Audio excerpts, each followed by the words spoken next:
Hi, this is Adiba, and today we will discuss about bacteria. Bacteria single cell organism या फिर हम हिंदी में कहें एक अति सूक्ष्म जीव, मतलब इतना छोटा कि जो बिना माइक्रोस्कोप के नहीं देख सकती, मतलब जिसे नेट डाई से देखना पॉसिबल नहीं है, जिसके लिए हमें किसी स्पेशल इंस्ट्रूमेंट की ज़रूरत पड़ेगी। पहली चीज़ ये सिंगल सेल ऑर्गेनिज्म है। दूसरी चीज़ वेरी स्मॉल, जिसके लिए हमें ज़रूरत पड़ेगी माइक्रोस्कोप की। और ये जो बैक्टीरिया हर जगह पाया जा सकता है। इवन हमारी बॉडी पे अगर हम देखें तो बिलियंस ऑफ बैक्टीरिया, कितनी भी क्लीन बॉडी हो, बिलियंस ऑफ बैक्टीरिया उस पर आराम से पाए जा सकते हैं। बैक्टीरिया वही एक सूक्ष्म जीवित जीव है। सिंगल सेल ऑर्गेनिज्म मतलब एक कोशिका से बना होता है। एक के लिए हम लोग यूज़ करते हैं शब्द अपना जीवाणु।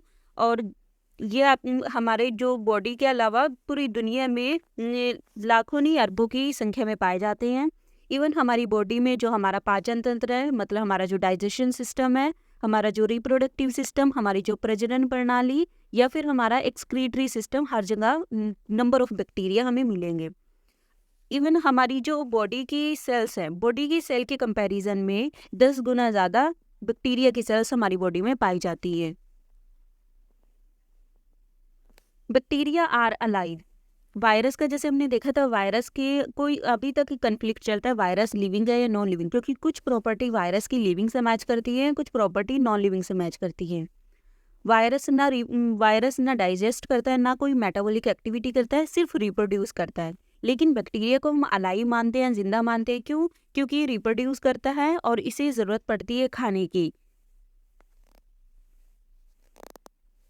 अगर हम बैक्टीरिया की यही मुख्य विशेषताएं देखें तो अलग अलग आकार, अलग अलग अवस्था में मौजूद होता है। ये जो इसका सेल्स होती है, सेल के अंदर न्यूक्लियस मतलब जो केंद्रक होता है, झिल्ली से बंधे कोशिकांगों का इसमें अभाव होता है। जो बैक्टीरिया का डीएनए होता है वो साइटोप्लाज्म में पाया जाता है और यूकेरियोटिक कोशिका की तरह इसमें क्रोमेटिन बनाने के लिए पैक नहीं किया जाता। बैक्टीरिया के अगर हम रिप्रोडक्शन की बात करें तो ये अपना नंबर इंक्रीज करता है, अपना साइज कभी इंक्रीज नहीं करता। जैसे हम लोग अपनी अब बात करें, जैसे बर्थ होता है, बर्थ में एकदम स्मॉल बेबी होता है, धीरे धीरे ग्रोथ होने लग जाती है तो साइज बढ़ने लग जाता है। लेकिन बैक्टीरिया में ऐसा कुछ नहीं होता। बैक्टीरिया का साइज एकदम सेम रहता है, बर्थ से डेथ तक सिर्फ इसका नंबर इंक्रीज होता है। अगर हम अपनी ह्यूमन की बात करें तो ह्यूमन क्या करते हैं, बर्थ देते हैं अपनी जनरेशन को आगे चलाने के लिए। जनरेशन टू जनरेशन अपना बच्चे बर्थ लेते हैं। लेकिन बैक्टीरिया की बात करें, बैक्टीरिया एक बॉडी दो पार्ट्स के अंदर डिवाइड हो जाती है और इस तरह से ही उनकी जनरेशन आगे बढ़ती है। अगर हम इसकी मॉर्फोलॉजी की बात करें, मतलब बैक्टीरिया का आकार, बैक्टीरिया बाहर से दिखने में कैसा है, बैक्टीरिया का ओवरऑल स्ट्रक्चर जो कैसा दिखता है, तो बैक्टीरिया की जो सेल है वो मानव कोशिका से 10 गुना छोटी होती है। मानव का मतलब हमारी सेल से 10 गुना छोटी सेल्स पाई जाती है। अगर हम इसके डायमीटर की बात करें, मतलब इसके व्यास की बात करें, तो 1 माइक्रोमीटर या फिर हम कहें 10 से 6 मीटर का होता है। और इसकी जो कोशिका भित्ति है, इसका जो बाहरी आवरण है, मतलब जो इसकी सेल वॉल है वो कठोर होती है, मतलब बहुत हार्ड होती है और इसे एक तरह का प्रॉपर स्ट्रक्चर प्रोड्यूस करती है। बैक्टीरिया की जो सेल वॉल होती है वो पेप्टाइडोग्लाइकन या फिर म्यूरिन की बनी होती है, अगर हम इसके कंपोजिशन की बात करें। इसके अलावा इसके पास बाहरी अलग कुछ एक्सटर्नल स्ट्रक्चर भी होते हैं जिसे हम सीलिया या फिर फ्लैजिला बोलते हैं। बैक्टीरिया हमारे पास फोटो ऑटोट्रोफ, कीमो ऑटोट्रोफ या परजीवी हो सकते हैं। फोटो ऑटोट्रोफ का मतलब कुछ बैक्टीरिया ऐसे होते हैं जो सनलाइट की प्रेजेंस में, लाइक जैसे प्लांट अपना खाना बनाते हैं, इसी तरह बैक्टीरिया सिर्फ कुछ बैक्टीरिया के पास ये प्रॉपर्टी होती है, अपना खाना बना सकते हैं। इस तरह के बैक्टीरिया को हम लोग फोटो ऑटोट्रोफ बोलते हैं। कुछ केमिकल रिएक्शन से अपना खाना बना लेते हैं, इन्हें हम कीमो ऑटोट्रोफ बोलते हैं। या परजीवी मतलब जो दूसरे के ऊपर डिपेंड रहते हैं। इंग्लिश में अगर हम यही बात करें, सेल मॉर्फोलॉजी हमारे पास जो सेल्स होती है, कई बैक्टीरिया सेल अलग अलग तरह से हो सकती है। अगर बैक्टीरिया सेल हमारे पास स्फेरिकल है, या मतलब हम लोग कहें कि सर्कल है, गोलाकार वाली है, तो हम उसे कोकी बोलते हैं। अगर लंबी है, रोड शेप, तो तब हम उसे बेसिली बोलते हैं। अगर वो कोमा शेप है तब हम इसे विब्रियो बोलते हैं। और अगर वो स्पाइरल शेप मतलब सांप की शेप की है तो स्पाइरिलम या फिर स्पायरोचेट भी बोलते हैं। जो कोकी होती है, कोकी पेयर में भी प्रोड्यूस हो सकती है, कोकी चेन में भी बन सकती है। कोकी का पूरा क्लस्टर भी हो सकता है, पूरा ग्रुप भी बना हो सकता है। बैक्टीरिया सेल और bacteria cell of other species grow separately. ये अलग अलग मतलब अलग अलग स्पीशीज अलग अलग ग्रो करती हैं। यही चीज अगर हम बात करें मतलब गोलाकार, वही कोकी बैक्टीरिया, लंबी जो बैसिली, सर्पिल या सेप्रोचेट से एक इसमें छोड़ दिया जो वाइब्रम मतलब कोमा शेप का।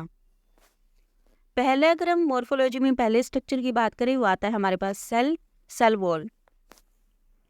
सेल वॉल क्या करता है, इनकेस करता है प्रोटोप्लास्ट को, मतलब जो उसके अंदर मैटर है पूरे मैटर को वो कवर करके रखता है और उसे एक प्रॉपर स्ट्रक्चर प्रोड्यूस करता है।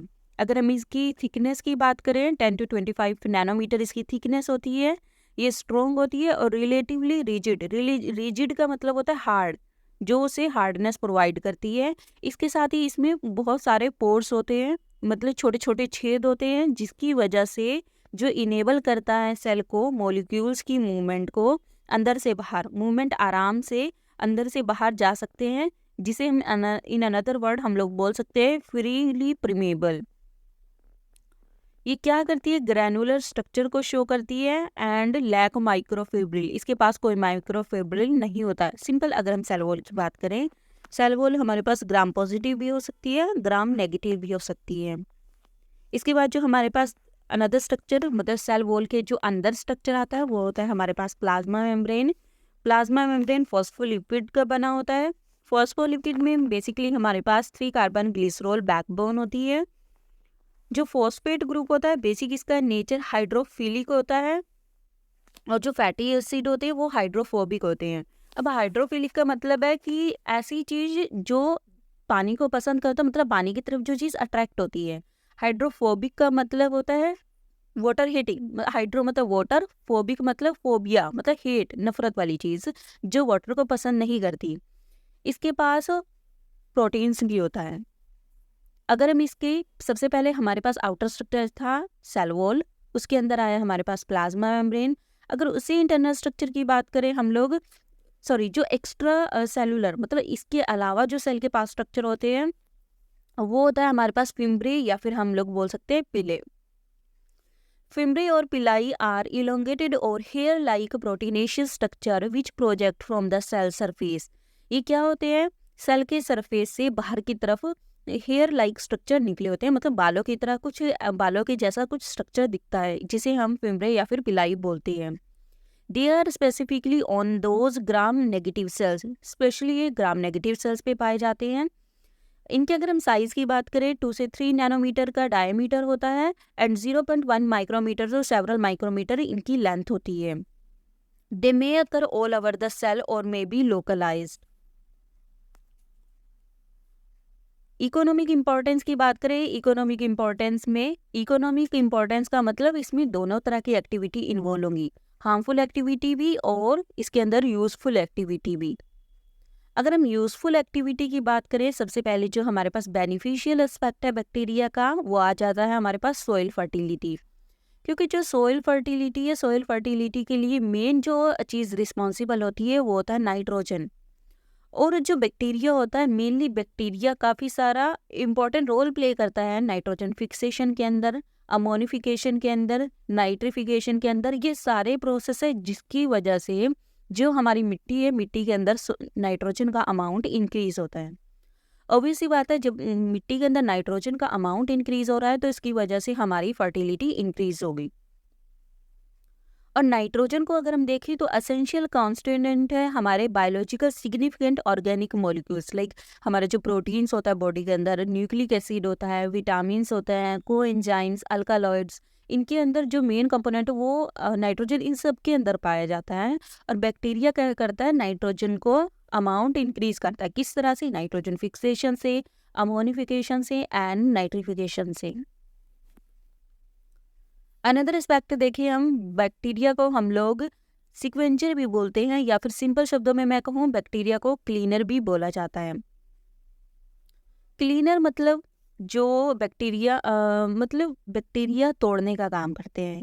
कितना भी कोई कितनी बड़ी बॉडी हो, अगर हम एक सिंपल फूड चेन की बात करें लास्ट में हम लोग टाइगर पे लाके ख़त्म कर देते हैं। टाइगर मतलब इस तरह से देखा जाता है कि जो लायन या फिर टाइगर है सबसे पावरफुल चीज़ है दुनिया की, उसे कोई चीज़ डीके नहीं कर सकता।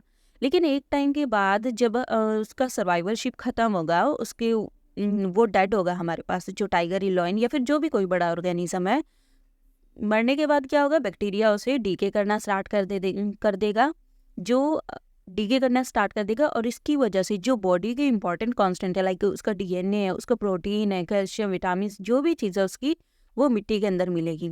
एक चीज़ तो पहली सॉइल जो हमारी मिट्टी है, अगर इस तरह से चारों तरफ डेड बॉडी पड़ी रही तो हमारी जो अर्थ है उस पर गंदगी फैलेगी। पहली चीज़ तो ये क्लीन करने का काम कर रही है। दूसरी चीज़, जब ये मिट्टी में तोड़ के मिला रही है, इससे मिट्टी की जो फर्टिलिटी पावर है वो इंक्रीज होगी। उससे मिट्टी की मतलब सिंपल हम कहें उपजाऊ शक्ति हमारी बढ़ जाएगी। In this way they help in cycling of nutrient, और ये बायोजियोकेमिकल साइकिल को भी इम्प्रूव करते हैं, चलाने का काम करते हैं, हमारी सॉइल की फर्टिलिटी को भी इंक्रीज करते हैं।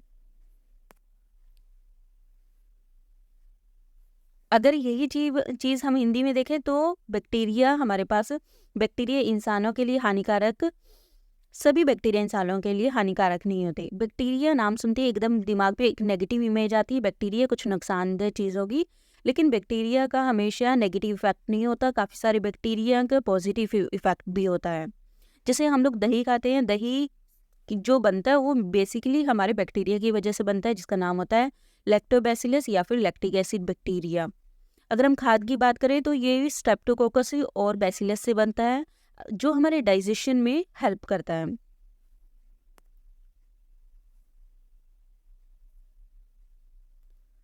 बैक्टीरिया एज डिकम्पोजर, ये हम लोग कर चुके हैं। फर्टिलाइजर, बायो फर्टिलाइजर, वही चीज़, एक तो इससे मिट्टी की जो पोरोसिटी है वो इंक्रीज होती है। पोरोसिटी का मतलब क्या है कि मिट्टी में परमिएबिलिटी को इंक्रीज करना। जितने ज़्यादा पोर होंगे मतलब उतने ज़्यादा उसमें एयर का पासेज आराम से हो सकता है, और उतनी ज़्यादा उसके अंदर इसके अलावा जो बैक्टीरिया होता है वो क्या करता है, वाटर होल्डिंग कैपेसिटी, मतलब जितनी ज़्यादा मिट्टी हमारी पानी को होल्ड कर सकती है उतना ज़्यादा वो उसके लिए, उससे उसकी उपजाऊ शक्ति इंक्रीज होगी। और ये प्रोवाइड करते हैं प्रोटेक्शन अगेंस्ट ड्राफ्ट, मतलब सूखा पड़ने से भी बचाते हैं। इसके अलावा जो ये बायो फर्टिलाइज़र की तरह हम लोग क्यों यूज़ करते हैं, क्योंकि ये सीड जर्मिनेशन को भी इंक्रीज करते हैं। एंटीबायोटिक्स में हम लोग यूज़ करते हैं काफ़ी सारी जो दवाइयाँ हम लोग खाते हैं, मतलब एक मेन दवाई के अलावा जो हम लोग एक्स्ट्रा खाते हैं एंटीबायोटिक्स, ताकि जो इन्फेक्शन है वो ना इंक्रीज हो, उसमें बेसिकली हम लोग बैक्टीरिया का ही यूज़ करते हैं। अब हम हार्मफुल इफेक्ट्स की बात करते हैं, मतलब इसके नुकसानदेह इफेक्ट क्या चीज़ हैं, क्या क्या बैक्टीरिया के नुकसान होते हैं। पहली चीज़, ये कैंसर के साथ लिंक होता है। दूसरी चीज़, स्पॉइलेज ऑफ फूड, बहुत सारा जो खाना है वो बैक्टीरिया की वजह से सड़ जाता है, बैक्टीरिया की वजह से खराब हो जाता है। बेसिक जो बैक्टीरिया है वही रिस्पॉन्सिबल होता है स्पॉइलेज ऑफ फूड के लिए। They can also cause simple allergy और क्रॉनिक इन्फ्लामेशन। ये क्या करते हैं, बैक्टीरिया की वजह से एलर्जी हो जाती है, इन्फ्लामेशन हो जाती है। In some cases bacteria can advance to flash and tissue of the host. ये क्या करते हैं, काफ़ी सारे बैक्टीरिया फ्लैश को भी खा जाते हैं, जिन्हें हम फ्लैश ईटिंग बैक्टीरिया बोलते हैं। तो ये सारे इसके नुकसान वाले चीज़ें हैं, हार्मफुल इफेक्ट्स हैं इसके। अगर हम प्लांट्स में बात करें, ब्लाइट डिसीज ऑफ पैडी, जो यहाँ पर हमारे पास इमेज है, ये भी हमारी बैक्टीरिया ही कॉज करता है। यही चीज़ हम लोग, इसके अलावा बैक्टीरिया जो कॉज करता है, बैक्टीरिया निमोनिया हो जाता है बैक्टीरिया की वजह से, तपेदिक, डिप्थीरिया, सिफिलिस, दांतों की सड़न, और बहुत सारी जो इन्फेक्शस डिसीज़ है, मतलब जो हमारे पास संक्रामक बीमारियां हैं, वो भी बैक्टीरिया की वजह से होती हैं। बैक्टीरिया को जो एंटीबायोटिक्स और निर्धारित दवा से हम लोग इसके प्रभाव को ठीक कर सकते हैं, मतलब वायरस की कंपैरिजन में बैक्टीरिया की जो डिसीज होती है उसे कवर करना ज़्यादा इजी होता है। यही चीज़ हमने जो अभी देखी, infectious disease like pneumonia, tuberculosis, diphtheria, syphilis, और जो हमारे टूथ डीके मतलब जो दांत सड़ना स्टार्ट हो जाते हैं, बैक्टीरिया की वजह से होते हैं। इसके अलावा सम बैक्टीरिया को cellulose degradation, their destroying textile, wooden article and canvas. Bacteria कई बार क्या करते हैं, सेलुलोज को भी डिग्रेड करते हैं, मतलब जो लकड़ी के अंदर, जो पेड़ों के अंदर जो मेन मैटर होता है सेलुलोज, सेल वॉल के अंदर जो चीज़ होता है उसे डिग्रेड करने का काम करते हैं, उसे तोड़ने का काम करते हैं। इसलिए मतलब ये भी इसका एक नेगेटिव इफेक्ट है।